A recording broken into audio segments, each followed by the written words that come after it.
अस्सलामुअलैकुम। मुझे मीठा बहुत पसंद था।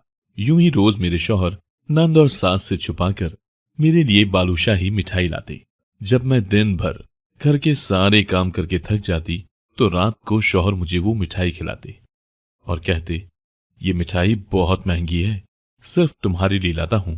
मैं शौहर की मोहब्बत देखकर शर्मिंदा सी हो जाती। अगर वो मिठाई जब भी मैं जुमेरात को खाती तो मुझे गहरी नींद आ जाती और सुबह उठती तो अजीब सी हालत होती।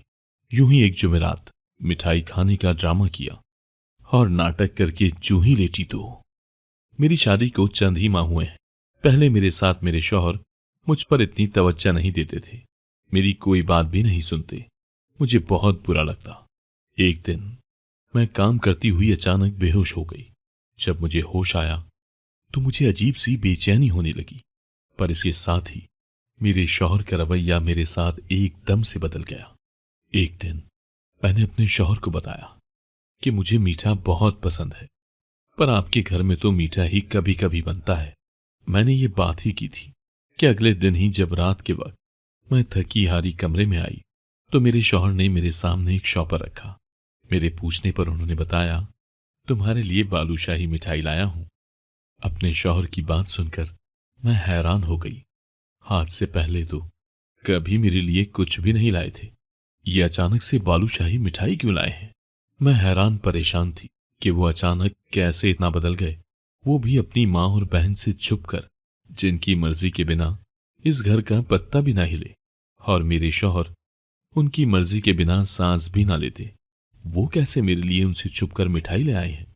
मुझे कुछ बात हजम ना हुई, पर मिठाई खाने के फौरन बाद मुझे नींद आने लगी और मुझे एहसास ही ना हुआ कि कब मैं गहरी नींद की वादियों में चली गई।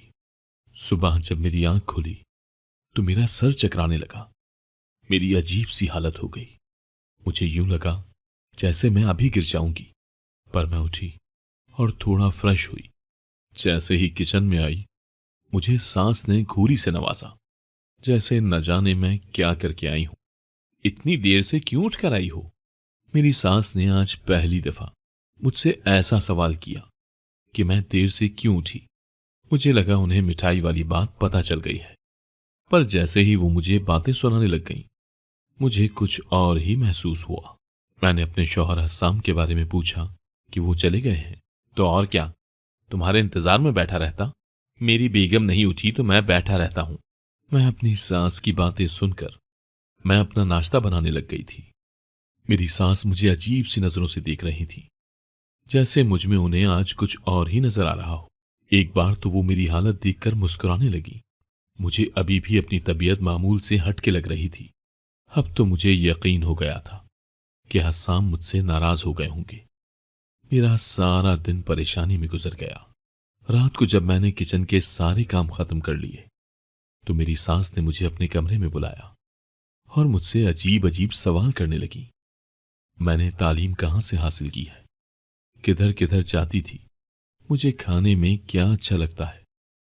पहली दफा वो मुझसे अजीब सवाल कर रही थी। मुझे दाल में कुछ काला लगा। वो बिना वजह तो ये सब नहीं पूछ सकती। उनकी बातों का जवाब देकर जब मैं कमरे में गई तो हस्साम ने मुझे कल की तरह मिठाई दी। मैं खुश हो गई, वो मुझसे नाराज नहीं है।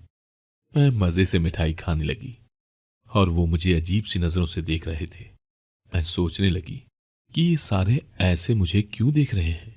मैंने पूछा, क्या हुआ, आप मुझे ऐसे क्यों देख रहे हैं। मुझे उनकी निगाहों से चुभन हुई। पहले उन्होंने कभी भी मुझे ऐसा नहीं देखा था जैसे वो मुझे आज देख रहे थे। कुछ नहीं हुआ, एक बात कहूं, तुम हमेशा मेरे साथ ही रहना। मुझे हैरानगी हुई।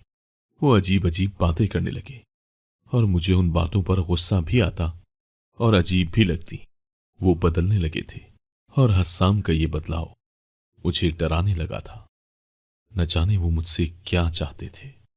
मेरी नींद से आंखें बंद होने लगी। अपनी बंद होती आंखों से मैंने ये देखा कि वो मुझे देखकर मुस्कुरा रहे थे। उनकी मुस्कुराहट में न जाने क्या था। मैंने कोशिश की कि मैं अपनी आंखें खोलूं, पर मैं सो गई गहरी नींद। अगले दिन मेरी दोपहर को आंख खुली। मेरी तबीयत बहुत अजीब हो गई थी। मैंने बेड से उठने की कोशिश की, लेकिन मैं ना उठ सकी। मुझे घबराहट होने लगी। मेरे हाथ कांप रहे थे। मैंने अपनी नंद को काफी बार आवाजें दी, पर उस तक शायद मेरी आवाज ही न गई। खुद को संभालती हुई जैसे ही मैं नीचे आई, सामने ही मेरी नंद और सास बैठी हुई थी और उन तक आसानी से मेरी आवाज आ सकती थी। न जाने वो मेरे बारे में क्या बातें कर रही थी। मुझे देखते ही खामोश हो गई। क्या हुआ है? आप क्या बातें कर रही थी? मेरे पूछने पर दोनों ने एक दूसरे की तरफ देखा। मेरी सांस का रंग फक हो गया। उन्हें लगा जैसे मैंने उनकी बातें सुन ली हो। मुझे यकीन हो गया कि बात मेरे बारे में ही हो रही थी। आखिर ये मेरे साथ क्या कर रही थी? माँ बेटी मुझे दोनों पर शक होने लगा। मेरी तबीयत भी खराब रहने लगी थी। मैं वहां से किचन में गई। मेरी सास और नंद वहां से उठकर कमरे में चली गई। मुझे अपने शौहर पर भी इस वक्त गुस्सा आने लगा। वो मुझसे क्या चाहते थे? मैंने सारा दिन कोई काम ना किया, बस अपने कमरे में पड़ी रही। मैं नहीं जानती थी कि मुझे क्या हो रहा है। दिन ब दिन बदलती क्यों जा रही हूं, पर मुझे ये शक होने लगा कि ये जो कुछ भी हो रहा है, इन सब के पीछे मेरी नंद और सास का ही हाथ है। आखिर वो चाहती क्या है?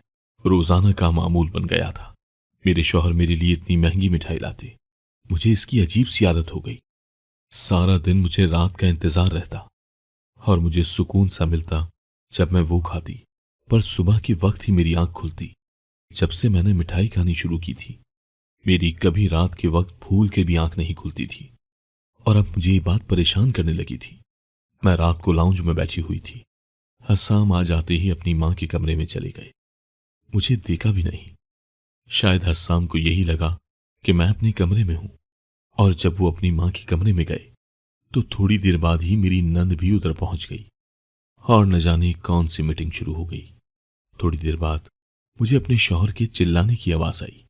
न जाने वो अपनी मां से क्या बोल रहे थे। दरवाजा बंद होने की वजह से मुझे कुछ भी समझ नहीं आ रहा था, पर मैंने पहली दफा उन्हें अपनी मां और बहन पर यूं चिल्लाते हुए सुना था। मैं उठकर अपने कमरे में चली गई। थोड़ी देर बाद हस्साम भी कमरे में आए। उनके चेहरे पर यूं सुकून था जैसे वो अभी ही ऑफिस से आए हों, हमेशा की तरह। आप आज लेट ऑफिस से आए हैं? मैंने जानबूझकर सवाल पूछा। हाँ, काम ज्यादा था। मैंने खाना भी वहीं खा लिया था। उन्होंने बड़ी सफाई से झूठ बोला। मैं उनके झूठ की वजह न समझ सकी। आज वो फिर मेरे लिए मिठाई लाए थे। पहले तो मैंने खाने से मना किया, पर वो इसरार करने लगे कि मैं खाऊं। उनके भरपूर इसरार पर मैंने थोड़ी सी खाई, बाकी रख दी। उन्होंने फिर मुझे मजीद खाने का ना कहा। थोड़ी देर बाद मुझे नींद आ गई। अचानक मुझे नींद में चुभन महसूस हुई, जैसे किसी ने सुई चुभो दी हो। पहली दफा मुझे आज नींद में कुछ महसूस हुआ था। मैंने जबरदस्ती अपनी आंखें खोली और लाइट ऑन करके देखा, पर वहां तो कुछ भी नहीं था। हसाम सो रहे थे। मैं लाइट ऑफ करने लगी, पर मुझे यूं महसूस हुआ जैसे हसाम सो नहीं रहे, बल्कि जबरदस्ती आंखें बंद करके लेटे हुए हैं। मैंने उन्हें आवाज दी, पर वो टस से मस ना हुए और मैं अपनी गलतफहमी समझकर लाइट ऑफ करके लेट गई और फौरन ही सो गई। मुझे नींद में यूं महसूस हुआ जैसे कोई मेरे पास ही बातों में लगा हुआ है, लेकिन मुझ में आंखें खोलने की हिम्मत ना हुई, ना ही मुझे बातों की समझ आई। पर इतना जरूर सुनाई दे रहा था कि कोई बोल रहा है और बातें हो रही हैं। सुबह मेरी जल्द ही आंख खुल गई। हस्साम किसी से फोन पर बात कर रहे थे। मुझे जागता देखकर फौरन उन्होंने कॉल कट कर दी। मैंने उनसे रात के बारे में पूछा। रात को आप किसी से बातों में लगे हुए थे? हमारे कमरे में कोई और भी था क्या? मेरी बात सुनकर हस्साम एकदम से घबरा गए। उनका रंग फक हो गया। मैंने ना समझी से उन्हें देखा। कोई भी नहीं था। वो ऐसे घबरा गए जैसे चोर चोरी करते पकड़ा जाए। न जाने वो क्यों घबरा गए थे। आप परेशान ना हो, मैंने शायद कोई ख्वाब देखा हो। अक्सर ख्वाब में भी बंदी के साथ यूं ही होता है, मैंने मुस्कुराते हुए कहा। वो भी कहने लगे, हाँ ऐसा ही है, लेकिन मुझे दाल में कुछ काला लगने लगा। सारा दिन मेरी सास मेरे साथ उखड़ी रही। मुझे बहुत अजीब लगता। अब अपनी सास का ये रवैया, ये मेरी वही सास थी जिसने कितनी मिन्नतें करके मेरे माँ बाप से मेरा हाथ मांगा था। कैसे जब ये मुझे घर में ब्याह कर लाई थी, मेरे पैर जमीन पर नहीं लगने देती थी। जब भी मेरा कहीं से रिश्ता आता, मेरे माँ बाप इनकार कर देते, या न जाने मेरे माँ बाप ऐसा क्या कहते कि रिश्ते वाले खुद ही इनकार करके चले जाते। मुझे कभी इस बात की समझ ना आई। फिर एक दिन मेरी सास अपने इकलौते बेटे के लिए मेरा हाथ मांगने गई। वो पहली खातून थी जिन्होंने इतनी मिन्नतें करके मेरा रिश्ता मांगा था। माँ बाप ने भी दे दिया। फिर न जाने क्या हुआ, मेरी सास ने रिश्ते से इनकार कर दिया और मेरे माँ बाप बजाय उदास या परेशान होने के इनकार होने पर खुश हो गए। मुझे कभी ये बात समझ ना आई कि मेरे माँ बाप रिश्ते से इनकार क्यों करते हैं, वो क्यों मेरी शादी नहीं होने देते। कुछ दिन बाद मेरी सास फिर से आ गई और कहने लगी, मुझे आपकी बेटी को ही बहू बनाना है। वो कहती थी, हम सब कुछ कर लेंगे, आप फिक्र न करें, आपकी बेटी का घर बर्बाद नहीं होगा। मुझे आज तक अपनी सास की वो बातें याद हैं, पर ये नहीं जान सकी कि उन्होंने ये बातें क्यों की थी। लेकिन शादी के शुरू के दिनों में मेरी सास बहुत अच्छी थी। अब अचानक इतना बदल कैसे गई थी, मुझे बिल्कुल भी समझ नहीं आ रही थी। मेरी जिंदगी में हो क्या रहा है। पर मैं अपने शौहर पर शक नहीं करना चाहती थी। वो तो मुझसे इतनी मोहब्बत करते हैं, कभी कभी उनकी मोहब्बत के सामने मैं शर्मिंदा हो जाती। वो मेरा इतना ख्याल रखते हैं, मेरे लिए अपनी माँ से भी झगड़ लेते हैं और मैं उन्हीं पर शक करती हूँ। मैं लाउंज में दोपहर के वक्त बैठी हुई थी। अचानक से मेरी सास मेरे पास आई और गुस्से से बोली, बहुत तेज हो गई हो, मेरे बेटे को उंगलियों पर नचाना चाहती हो। ये नए नए ड्रामे करके क्या साबित करना चाहती हो। जानती हूं, ये जो तुम मेरे बेटे को जलील कर रही हो, उसे परेशान कर रही हो, ये तुम्हारे सारे ड्रामे हैं। न जाने मेरी सास क्या बोल रही थी। अभी वो मुझे कुछ बताने ही वाली थी कि उसी लम्हे हस्साम आ गए और उन्होंने अपनी मां को रोक दिया। जैसे अगर वो ना रोकता तो वो कोई बहुत बड़ा राज बता देती मुझे। खैर, मैं उठकर अपने कमरे में चली गई। मेरे पीछे पीछे हस्साम भी आ गए। मैं बिल्कुल खामोश थी। मैं कुछ जानती ही नहीं थी, इसी वजह से कुछ बोल भी ना सकी, क्योंकि मेरे पास कहने को कुछ नहीं था और मुझे अपनी सास की कोई बात समझ नहीं आई। वो किस ड्रामे की बात कर रही थी, मैं कौन सा ड्रामा कर रही हूं। अक्सर अब मेरी सास जाकर मेरे कमरे की तलाशी लेती। कभी मेरे कमरे से कोई चीज उठाकर लाती तो कभी कोई। मैंने भी कभी उनसे कोई सवाल न किया। मैंने हस्साम से उनके जल्दी आने की वजह दरियाफ्त की, पर उन्होंने कोई जवाब न दिया और बाहर चले गए। रात के वक्त आए। मैं उनके इंतजार में सो चुकी थी। उन्होंने ही आकर मुझे उठाया और मुस्कुराते हुए कहा, थोड़ा सा इंतजार कर लेती, मैंने आना तो घर ही था और लगता है अब मीठा पसंद नहीं रहा तुम्हें। पहले तो बड़े जोश से खाती थी मिठाई। मैंने उनकी बात सुनी और मुस्कुराने लगी। मैं तो अब भी खाती हूं, ये कहकर आज भी मैं जी भर कर खाने लगी। पर जैसे जैसे मैं वो खा रही थी, मेरा सर चक्कर आ रहा था। अचानक मैंने देखा कि कमरे में कोई लड़की दाखिल हुई है, पर इस वक्त तक मुझ में इतनी हिम्मत ही नहीं थी कि मैं आंखें खोलूं। मुझे इतने सुकून की नींद आ रही थी कि मैं दुनिया जहां से बेगाना होकर उस वक्त सोने के लिए बेताब थी। तकिए पर सर रखते ही मुझे सुकून सा मिला और उस वक्त मुझे कोई गर्ज नहीं थी कि कमरे में कोई लड़की आई है या लड़का। मुझे बस सोने से गर्ज थी, तो मैं सुकून की नींद सो गई, ये सोचे बिना कि वो लड़की मेरे कमरे में क्या करने आई थी, वो भी इतनी रात के वक्त। यहां तक कि मेरा शौहर भी कमरे में मौजूद था। सुबह उठकर मैं यही सोचने लगी कि आखिर वो लड़की कौन थी और क्यों मेरे कमरे में आई थी। सारा दिन मेरा उसी परेशानी में गुजर गया। मैंने फैसला कर लिया था कि अब से मिठाई नहीं खाऊंगी। सब कुछ इसी की वजह से हो रहा था। जब से मैंने वो खानी शुरू की थी, सारे ही बदल गए थे। मेरी सास और नंद का मेरे साथ बुरा रवैया हो गया और मेरे शौहर का मेरे साथ अच्छा हो गया। रात के वक्त जब हसाम मिठाई लाए, मैंने सोचा कि मना कर दूं, पर मैं ना कर सकी। जितने प्यार से वो मुझे दे रहे थे, वो मुझे पकड़ाकर बाहर चले गए। थोड़ी देर बाद आए तो मैं तकिए पर सर रख के सोने का ड्रामा करने लगी। पहले हसाम न जाने किससे बातें कर रहे थे, मुझे कुछ समझ न आई। वो इंग्लिश में लगे हुए थे। मैं भी सोने वाले अंदाज में लेटी रही। फिर मुझे सच में नींद आने लगी। जब काफी रात हो गई, रात के 12 बजे का वक्त था कि कोई कमरे में दाखिल हुआ। मैंने हल्की सी आंखें खोल कर देखा। हस्साम ने उससे जो बात की वो सुनकर मुझे यूं लगा कि किसी ने मेरे सर पर बम फोड़ दिया। मेरी पेशानी पर पसीना चमकने लगा। सोए हुए भी मुझे एक पल के लिए हस्साम से नफरत हो गई। वो शख्स कौन सी दवाइयों की बात कर रहा था, मुझे कुछ समझ ना आया। अचानक वो दूसरा शख्स मेरे पास आया। मुझे बाजू पर चुभन होने लगी। उन दोनों की बातें सुनकर मेरी रूह भी कांप गई। और जैसे ही मुझे उसने इंजेक्शन लगाया, मुझे यूं लगा कि किसी ने मेरी जान निकाल ली हो। न जाने वो क्या था। मेरा दिल किया कि मैं चीखने लगूं, चिल्लाऊं। मेरे लिए बर्दाश्त करना मुश्किल हो गया। मुझे समझ ही ना आए कि मेरे साथ हो क्या रहा है, लेकिन मैं बर्दाश्त किए लेटी रही। न जाने मुझसे हस्साम क्या चाहता था और ये सब क्या था। सुबह में उठी तो मेरी आंखें लाल हुई हुई थी। आज मेरी हालत पहले से भी ज्यादा बुरी हो चुकी थी और मुझे यकीन हो गया था कि मुझसे हस्साम कुछ छुपा रहे हैं। हस्साम ही नहीं बल्कि उनकी मां भी कुछ छुपा रही थी, जो हस्साम भी मुझसे छुपा रहे थे। और ये सब न जाने मेरे साथ क्या खेल खेल रहे थे, मुझे कौन से कामों में इस्तेमाल कर रहे हैं। नफरत होने लगी अपने शौहर से। मेरा दिल करने लगा कि मैं सब कुछ छोड़कर अभी के अभी अपने घर चली जाऊं। उस वक्त मैं शदीद तकलीफ में थी। पूरा दिन मैं अपने कमरे से बाहर न निकली। रात के वक्त जब हस्साम घर आए तो मैंने उनसे कोई बात भी ना की। उनका रवैया भी आज मेरे साथ अजीब सा था। उन्होंने भी मुझसे कोई बात ना की।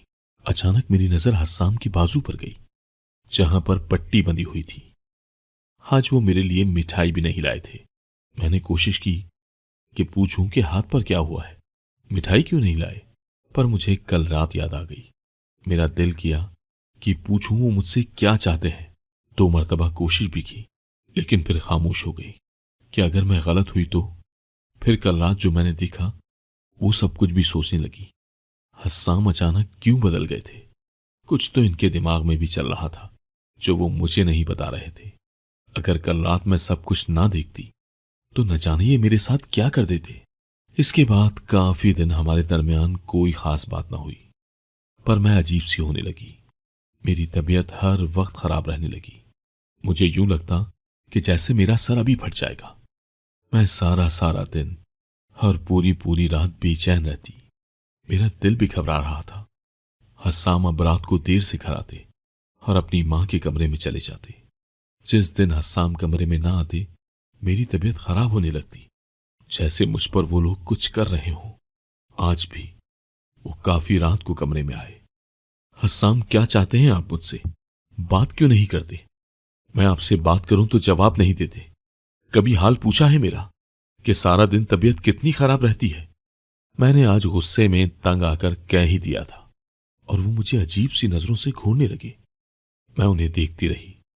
वो मुझे बिना कोई जवाब दिए वहां से चले गए। अगले दिन मैं अपनी नन के साथ शॉपिंग करने गई। उसने कहा कि लंच करके ही जाते हैं। हम एक रेस्टोरेंट में चले गए और मेरी नजर अचानक से सामने वाली टेबल पर गई। मेरी आंखें वहीं पथरा गईं। मैं वहां से फौरन निकल आई। मेरा दिल किया कि हस्साम को गोली मार दूं। तो ये थी उसकी सच्चाई। अगर मैं नहीं तो कोई और सही। मतलब उस रात यही लड़की कमरे में आई थी। मुझे यकीन हो गया। घर आते ही कमरे में चली गई। मैंने सारे कमरे का सत्यानाश कर दिया। मेरे आंसू भी गिर रहे थे। हस्साम मुझे धोखा दे रहे थे। वो मुझे इस्तेमाल कर रहे थे। रात को हस्साम आया। आज उसका मूड पहले की तरह ही था। वो मेरे लिए मिठाई भी लाए थे, पर कमरे में दाखिल होते ही ठिठक गए और मुझे देखकर पूछने लगे, ये सब क्या है? क्या हुआ है तुम्हें? अभी भी मुझसे पूछ रहे हैं कि क्या हुआ है? बताएं अपनी सच्चाई। क्या चाहते हैं आप मुझसे? क्यों मुझे अपनी जिंदगी में शामिल किया हुआ है? मैंने गुस्से में पूछा और वो नासमझी से देखने लगे। क्या कह रही हो? मुझे कुछ समझ नहीं आ रहा। और ये कमरे का क्या हाल बनाया हुआ है? आराम से बैठो और बताओ क्या हुआ है। हस्साम ने मुझे सोफे पर बिठा दिया। आप इस मिठाई में क्या मिलाकर मुझे खिलाते हैं और आप ऐसा क्यों करते हैं? मैंने गुस्से में पूछा। मैं आज सब कुछ जानना चाहती थी। नींद की गोलियां मिलाकर खिलाता हूं। मुझे बिल्कुल उम्मीद नहीं थी कि हस्साम इतनी आसानी से बता देंगे, और वो भी मेरे एक बार ही पूछने पर। मैंने गुस्से में पूछा, क्यों मिलाकर खिलाते हैं? क्योंकि मैं तुम्हें तकलीफ में नहीं देख सकता। वो बड़े आराम से बोले। मैंने घूरा। हस्साम, मैं आपकी सच्चाई जान चुकी हूं। अब मुझे कोई उल्टी सीधी कहानी नहीं सुननी। मुझे आपके साथ नहीं रहना। मुझे तलाक चाहिए, मैंने गुस्से में कहा। वो भी एकदम से ही गुस्से में आ गए थे। मेरी सच्चाई? मेरे बारे में? और वो भी तुम जानती हो? तुम तो खुद अपने बारे में नहीं जानती, फिर मेरे बारे में क्या जानती होगी? जानती हो अपने बारे में? अच्छा चलो ये मान लिया तुम मेरे बारे में जानती हो, तो जरा पहले अपने बारे में तो बताओ कि तुम क्या जानती हो। वो मुझसे ऐसे पूछने लगे जैसे मुझे अपने बारे में मालूम ही नहीं, या फिर मैं अपनी जिंदगी का कोई राज ही नहीं जानती। कौन था वो शख्स जो उस रात कमरे में आया था? और कौन थी वो लड़की जिसे आप बुलाते हैं मुझे नींद की दवाई खिलाकर? बताएं। और वो होटल में आज आपके साथ कौन लड़की थी, उसके बारे में भी बताएं ना। और अपनी मां के कमरे में जाकर मुझ पर जादू करते हैं। मुझे अपने बारे में सब कुछ मालूम है, मैंने गुस्से में चिल्लाते हुए पूछा। और तुम अपने बारे में ये जानती हो कि तुम्हारे मां बाप क्यों तुम्हारी शादी करना नहीं चाहते थे? वो सिर्फ मुझसे ही नहीं बल्कि किसी से भी तुम्हारी शादी नहीं करना चाहते थे, क्योंकि तुम एक बीमार लड़की हो। और वो कहते थे कि तुमने जल्द ही पागल हो जाना है। जो भी तुमसे शादी करेगा वो तुम्हें तलाक दे देगा। मेरी मां भी फिर तुम्हारा रिश्ता नहीं लेना चाहती थी। मेरी जिद पर तुम्हें मेरी मां ने इस घर की बहू बनाया। और रही बात तुम्हें नींद वाली गोलियां खिलाने की, तो एक रात थोड़ी सी मिठाई तुमने खाई थी। अपना हाल देखा था? मर जाती तुम अगर नींद की दवाई ना खाई होती तो। नींद वाली दवाइयां खिलाकर इलाज करवा रहा था तुम्हारा, और वो लड़की तुम्हारा इलाज करने आती थी। और उस रात वो डॉक्टर था मेरे साथ जिसने तुम्हें इंजेक्शन लगाया था। मानता हूं कि रात के वक्त वो लड़की आती थी। अगर कहती हो तो बात भी करवा देता हूं कि वो यहां क्या करके जाती थी। और वही लड़की आज रात होटल में भी मेरे साथ थी। एक उम्मीद दिला रही थी, हाथ पे हाथ रखकर, कि तुम्हारी बीवी को कुछ नहीं होगा। और यही रोजाना मेरा अपनी मां से झगड़ा होता है।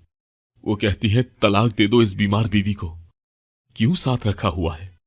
पहले तो उन्हें हमदर्दी थी तुमसे, अब वो तुमसे नफरत करती हैं, क्योंकि मेरा हाल सिर्फ वो देखती है। कैंसर है तुम्हें। इसी वजह से तुम्हारे घर वाले कहते थे कि मर जाना है तुमने। अगर पागल हो गई तो जिससे शादी होगी वो छोड़ ही देगा तुम्हें। इसी वजह से मेरी मां ने तुम्हारे बाप से कहा था कि हम ख्याल रखेंगे तुम्हारा। और ये जादू वाली बात किसने तुम्हारे दिमाग में डाल दी है? ऐसा कुछ नहीं, फिक्र मत करो, मेरी मां भी तुम्हारे साथ ठीक हो जाएगी। हस्साम ने मुझे सारी सच्चाई बता दी। हस्साम की बातें सुनते सुनते मुझे एहसास ही ना हुआ कि कब मेरी आंखों से आंसू गिरने लगे। मेरा दिल किया कि जमीन फटे और मैं इसमें समा जाऊं।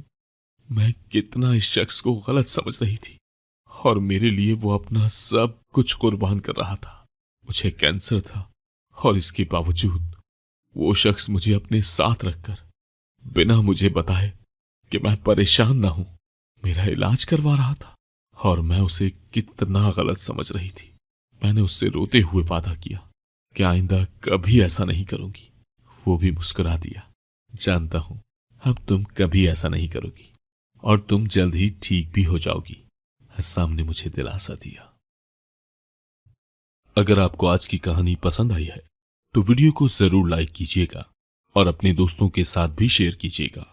और हां, अगर आपने अभी तक हमारा चैनल सब्सक्राइब नहीं किया तो जरूर सब्सक्राइब करें। मिलते हैं कल एक नई और दिलचस्प कहानी के साथ। अल्लाह हाफिज।